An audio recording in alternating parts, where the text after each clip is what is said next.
Halo semua, pada kesempatan kali ini kita akan membahas materi dalam biologi yaitu tentang kingdom Animalia atau kingdom hewan. Yang pertama, sekarang kita lihat ciri-ciri dari kingdom Animalia. Ciri yang pertama yaitu eukariot. Artinya, Animalia ini adalah organisme yang sudah memiliki membran inti sel. Ciri yang kedua, tubuhnya multiseluler, tersusun atas banyak sel. Kemudian, tidak memiliki dinding sel. Ciri selanjutnya, Animalia ini termasuk organisme heterotrof. Artinya, tidak bisa membuat makanan sendiri. Memerlukan organisme lain untuk menghasilkan atau mendapatkan energi. Untuk jaringan tubuh dari Animalia, terdapat dua jenis. Yang pertama ada parazoa,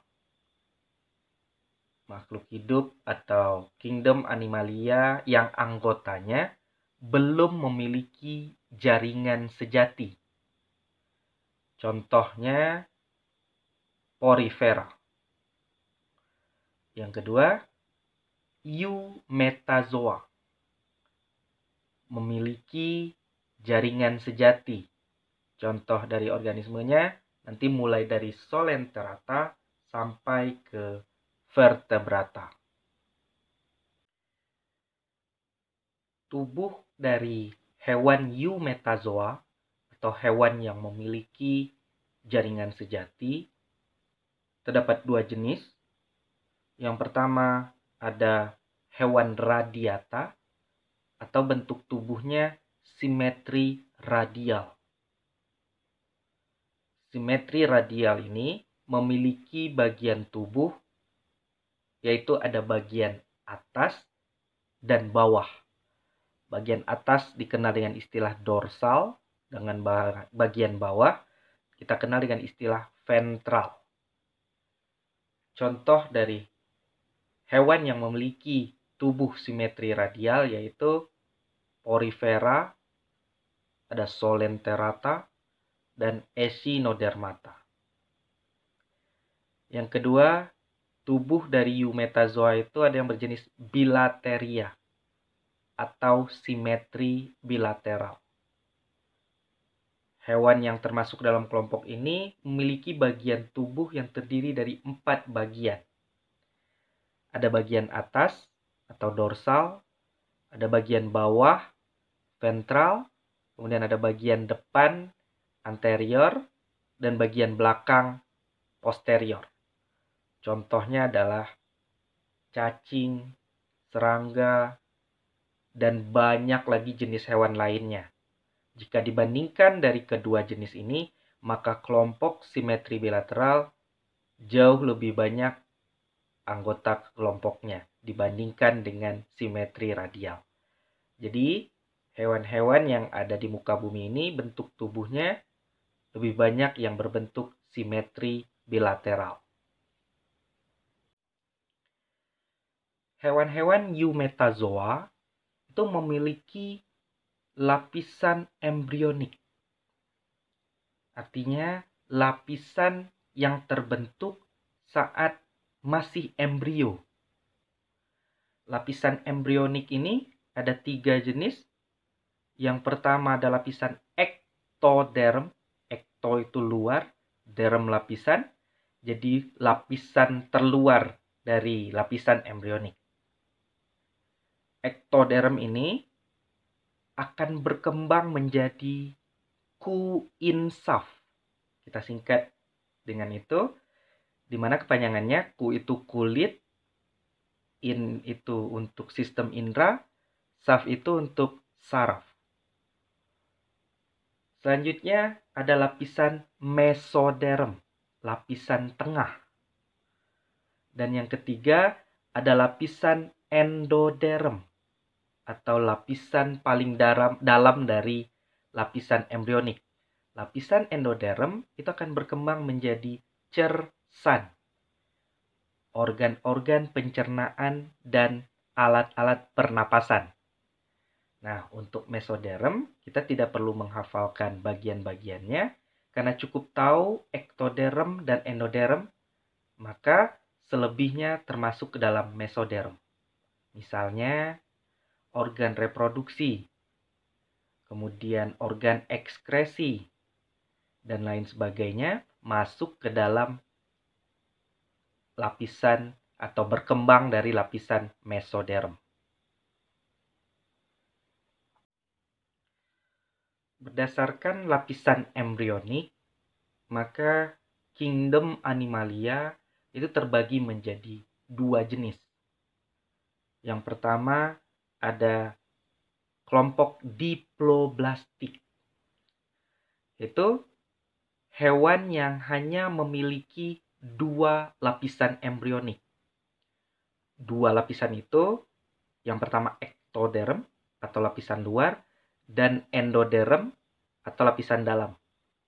Kelompok hewan ini tidak memiliki mesoderm. Contoh dari hewan diploblastik yaitu kelompok Solenterata.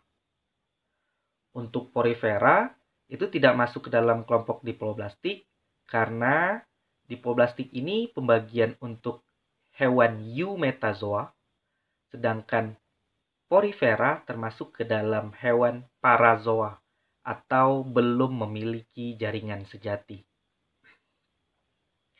Yang kedua, berdasarkan lapisan embrionik, ada hewan yang termasuk dalam kelompok triploblastik.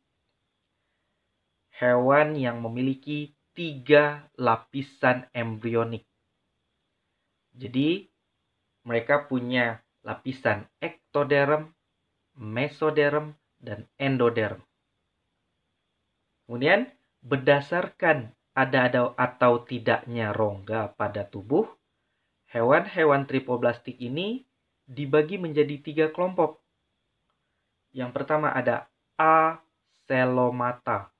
A itu artinya tidak, celom itu rongga tubuh. Jadi ada kelompok hewan yang tidak berongga atau tidak memiliki rongga tubuh. Contohnya adalah kelompok Platyhelminthes, kelompok cacing pipih.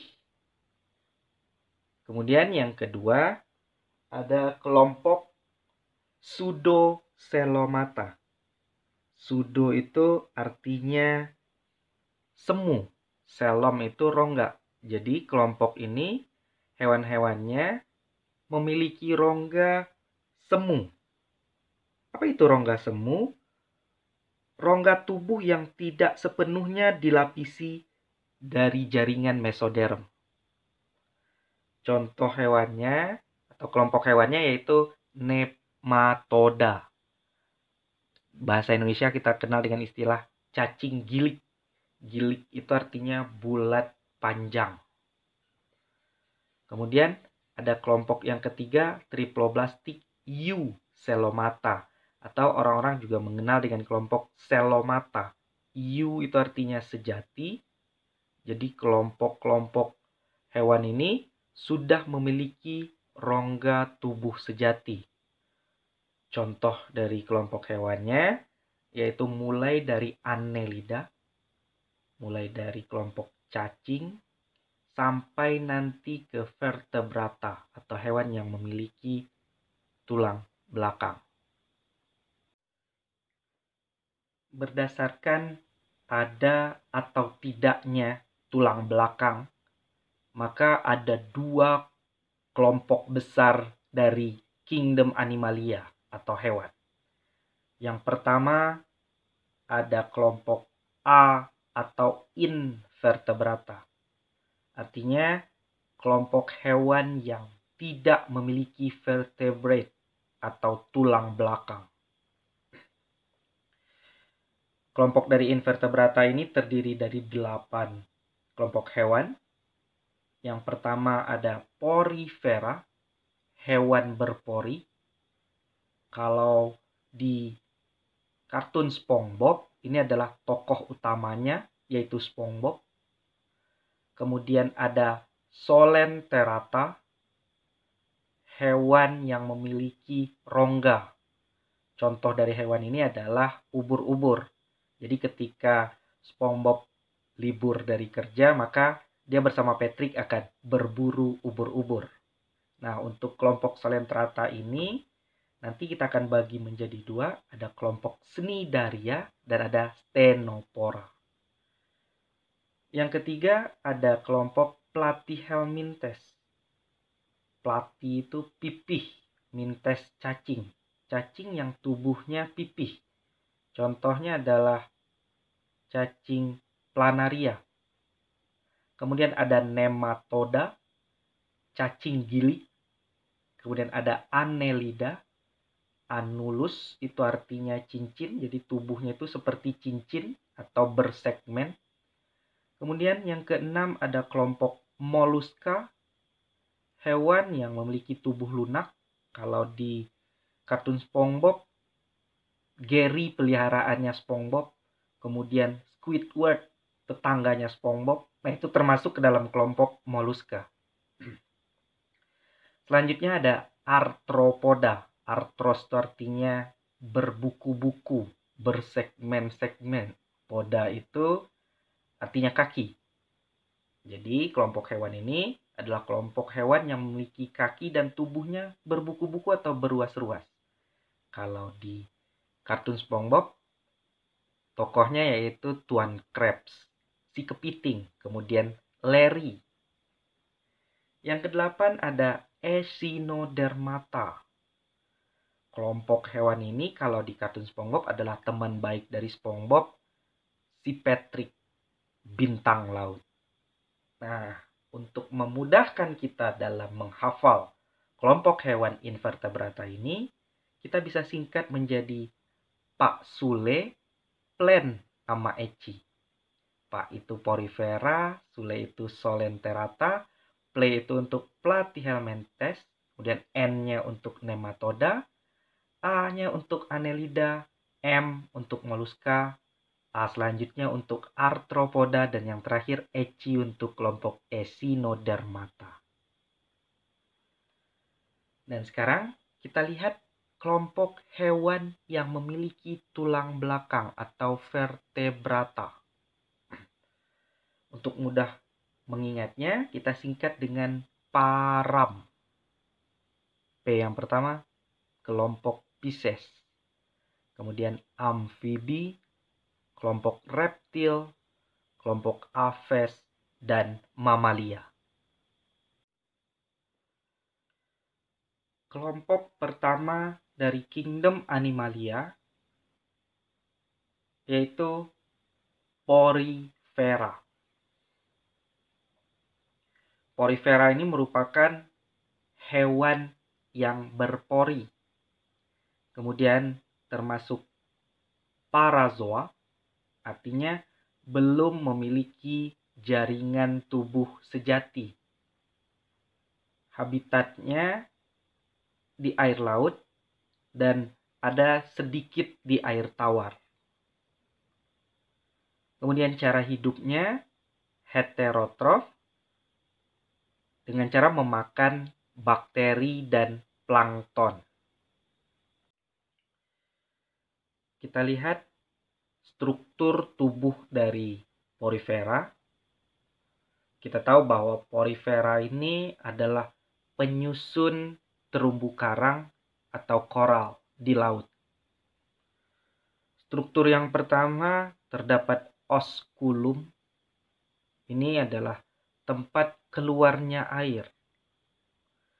Kemudian ada sel berflagel yang berfungsi sebagai alat pencernaan. Ini merupakan bagian dalam dari tubuh Porifera atau kita kenal dengan istilah choanosid. Kemudian terdapat ostium atau pori. Ini berfungsi sebagai tempat masuknya air. Ostium atau pori ini merupakan bagian luar dari tubuh porifera. Kita kenal dengan istilah pinakosit. Kemudian ada bagian amebosit yang berfungsi sebagai alat transportasi, yaitu alat yang berfungsi untuk pengedaran sari-sari makanan dan juga untuk mengedarkan oksigen ke seluruh tubuh porifera. Amebosit ini terdapat di bagian tubuh tengah atau kita sebut dengan bagian mesoglea. Kemudian tubuh porifera terdapat spongosol atau rongga tubuh. Respirasi pada porifera itu terjadi secara difusi melalui seluruh permukaan tubuhnya. Kemudian reproduksi pada porifera terjadi secara aseksual dan seksual. Reproduksi aseksualnya yaitu dengan membentuk tunas dan gemule atau tunas internal. Kemudian secara seksual terjadi fertilisasi, yaitu penyatuan sperma dengan ovum sehingga terbentuk zigot.